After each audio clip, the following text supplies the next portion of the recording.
বোনেরা ভালো আসুননি অদৌকা ভাই বোনেরা আমি আমার এই নাগামরিচ গাছটা কিছু পরিচর্যা করলাম অদৌকা আজ কিছু পচা সরিষার ফুলের পানি ব্যবহার করব।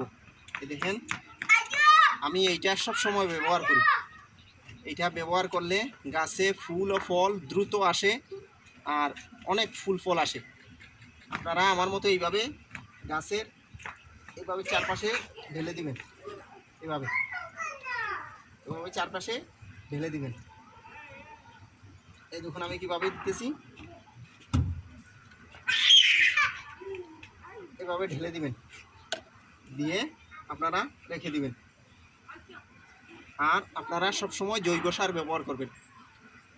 এদিকে দেখেন আমি যে জৈব সার ব্যবহার করি এর কারণে দেখছেন আমার এই কাঁচা মরিচ গাছটা এত সুন্দর। আর এই দেখেন মরিচ কীভাবে মরিচ দেখছেন কীভাবে মরিচ হইতেছে।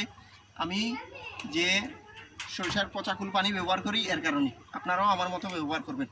আমার এই ভিডিওটা ভালো লাগলে লাইক শেয়ার কমেন্ট করে দিবেন। আসসালামু আলাইকুম।